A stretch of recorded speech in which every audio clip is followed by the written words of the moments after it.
ملی ڈائجسٹ کے خاص نظر میں آپ کا استقبال ہے۔ میں ہوں عبداللہ۔ ناظرین، طاقت اور سطح کے نشے میں چور بی جے پی حکومت مخالف کا گلا گھونٹنے کے لیے کس حد تک جا سکتی ہے، اس کا اندازہ لکھیم پور کھیری میں ہونے والے بے رحمانہ واقعے سے لگایا جا سکتا ہے، جہاں مرکزی وزیر مملکت برائے داخلہ اجے مشرا کے بیٹے آشیش مشرا نے ظلم کی انتہا کرتے ہوئے دھرنے پر بیٹھے کسانوں پر گاڑی چڑھا دی، جس کے نتیجے میں 4 کسان ہلاک ہو گئے۔ ہم آپ کو بتا دیں کہ کسان اتر پردیش کے نائب وزیر اعلیٰ کیشو پرساد موریا کے لکھیم پور کھیری کے ایک گاؤں کے دورے کے خلاف احتجاج کر رہے تھے، لیکن نائب وزیر اعلیٰ کے قافلے میں شامل آشیش مشرا اور اس کے ساتھی 2 SUV کار سے 4 کسانوں کو کچل کر آگے بڑھ گئے۔ ناظرین، ظالمانہ زرعی قوانین کو واپس لینے کا مطالبہ کر رہے کسانوں کے ساتھ حکومت کا سلوک کیا ہے، یہ کسی سے ڈھکا چھپا نہیں ہے۔ اس تحریک کو دبانے اور کچلنے کے لیے پچھلے 1 سال سے حکومت نے ہر طریقہ استعمال کر کے دیکھ لیا۔ کبھی انتظامی ہتھیاروں کے ذریعے کسانوں کے احتجاج کو ختم کرنے کی کوشش کی گئی، تو کبھی کسان تحریک کے لیڈروں کو ملک دشمن بتا کر ان کے خلاف نفرت انگیز مہم چلائی گئی۔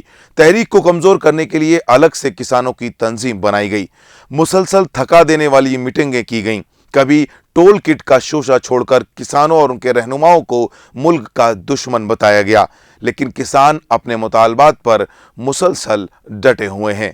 حالانکہ اگر دیکھا جائے تو یہ صرف کسانوں کا مسئلہ نہیں ہے، بلکہ یہ ہندوستان کے ہر شہری کا مسئلہ ہے۔ دوسری جانب مرکزی حکومت کسانوں اور عام شہریوں کو بھوکا مار کر ملک کی تمام زراعت بطور تحفہ اپنے سرمایہ کار دوستوں کو دینے کے لیے انتہائی ڈھٹائی کے ساتھ ڈٹی ہوئی ہے۔ حکومت کو اپنے سرمایہ داروں کی خوشی اتنی پیاری ہے کہ اس نے بل پارلیمنٹ سے منظور ہونے سے قبل ہی اسے آرڈیننس کی شکل میں جاری کر کے نافذ کر دیا تھا۔ پھر تینوں زرعی بلوں کو انتہائی جلدی میں بغیر کسی بحث و مباحثے کے پارلیمنٹ سے پاس کرا کر قانون کی شکل دے دی گئی۔ اس حکومت کا دعویٰ ہے کہ یہ بل اچھی تبدیلی لائے گا اور اس ملک کو لمبے وقت سے اس کا انتظار تھا۔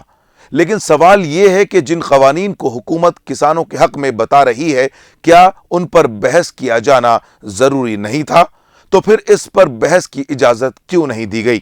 چونکہ ستہ والوں کو میجورٹی حاصل ہے، اس لیے وہ اپوزیشن کی مرضی کے بغیر کوئی بھی کام کر سکتی ہے۔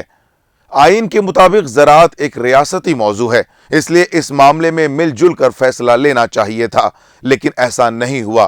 اس بل کی مخالفت پچھلے سال جون میں شروع ہو چکی تھی اور ستمبر 2020 میں تینوں قوانین کی منظوری کے دن سے اب تک بڑے پیمانے پر احتجاج جاری ہے۔ کسانوں کی یہ تحریک در حقیقت حکومت اور سرمایہ داروں کے مفاد کے خلاف عوام کی جنگ ہے، جسے کسان اپنا لہو دے کر جاری رکھے ہوئے ہیں۔ حکومت اس تحریک کو ختم کرنے کی ہر ممکن کوشش کر رہی ہے۔ لکھیم پور کھیری کا دہشت گردانہ واقعہ بھی اسی کوشش کا نتیجہ ہے۔ لیکن ایسے واقعات کسان تحریک کو کمزور کرنے کے بجائے ان کے عزم میں اضافہ ہی کریں گے، کیونکہ یہ تحریک ہے جسے طاقت سے نہیں کچلا جا سکتا ہے۔ ناظرین، خاص نظر میں فی الحال اتنا ہی۔